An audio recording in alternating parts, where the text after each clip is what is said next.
दोस्तों अगर आपने personal loan, home loan, car loan या फिर बिजनेस लोन, इन सभी लोनों में से कोई भी एक लोन लिया है और अगर आप उस लोन का जो ईएमआई है वो डिफ़ॉल्ट कर देते हैं, उसका जो पेमेंट है वो नहीं कर पाते हैं, तो उस केस में दोस्तों आप लोग को किन किन परेशानियों का सामना करना पड़ सकता है। इसके अलावा लोन सेटलमेंट क्या होता है, इसके अलावा दोस्तों अगर लोन सेटलमेंट जब होता है तो उस केस में क्या आपका सिविल स्कोर खराब होता है या नहीं होता है। इसके अलावा अगर सिविल स्कोर खराब हो जाता है तो उसको कैसे हम सुधार सकते हैं, इन सभी पॉइंट्स को हम इस वीडियो में डिस्कस करेंगे। वीडियो को बिल्कुल भी स्किप मत करिएगा। तो चलिए इसी के साथ में वीडियो शुरू करते हैं। दोस्तों जैसे कि मान लो आपने कोई होम लोन लिया है, तो होम पर क्या होता है, आप लोग को 25% अमाउंट खुद देना होता है और 75% अमाउंट बैंक देता है। तो दोस्तों यहाँ पर अगर आप अपना ईएमआई डिफॉल्ट करते हो तो उस केस में 3 महीने तक तो कुछ नहीं होगा, लेकिन 3 महीने के बाद में जो भी बैंक आप लोगों को लोन दिया रहेगा वो बैंक आप लोगों को एक लीगल नोटिस भेजेगा दोस्तों।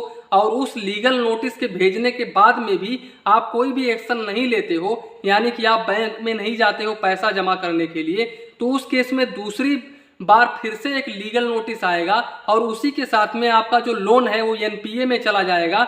इसके अलावा दोस्तों एनपीए में जैसे ही आपका लोन जाएगा तो तीसरी बार एक और नोटिस आएगा। उस टाइम पर अगर आप नहीं गए तो आपका जो होम है वो आपका पोर्शन में चला जाएगा, उसको नीलाम कर दिया जाएगा, आपका होम नहीं बचेगा। दोस्तों इसके अलावा अगर आपने पर्सनल लोन लिया है, अब पर्सनल लोन में क्या होता है कि अगर आप ईएमआई डिफॉल्ट करते हैं तो उस केस में दोस्तों 6 महीने तक तो कुछ नहीं होता है। यहाँ पर आज के समय में जो अगर एप्लीकेशन की बात करें तो एप्लीकेशन तो महज 3 महीने के अंदर अंदर रिपोर्ट कर देते हैं सिविल को।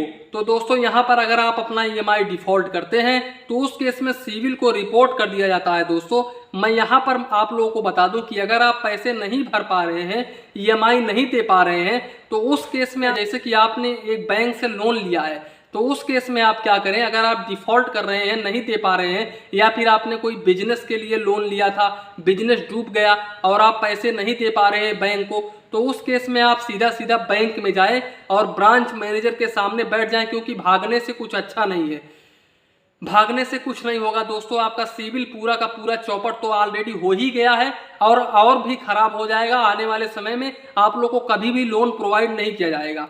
आप सीधे सीधे ब्रांच मैनेजर के पास में जाएं और उनसे कहें भैया हमारे लोन का सेटलमेंट कर दो, इस तरह से हमको प्रॉब्लम हो रहा है।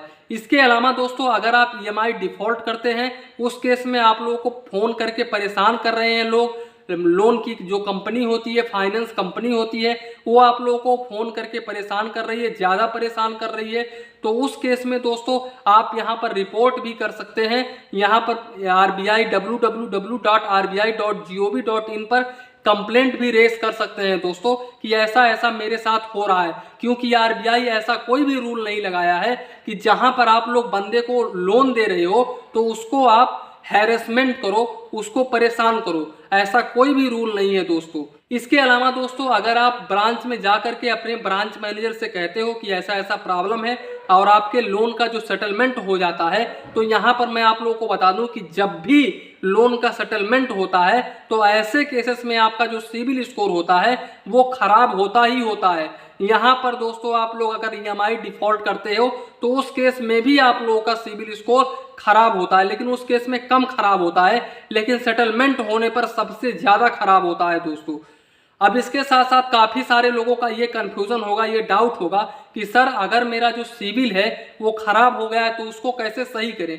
तो यहाँ पर अगर आपने लोन का रीपेमेंट कर दिया है दोस्तों, या फिर आपने सेटलमेंट कर दिया है, तो उस केस में आप लोग को 3 इयर्स वेट करना है, क्योंकि सिविल स्कोर जो होता है वो ऐसे ही नहीं बन जाता है दोस्तों।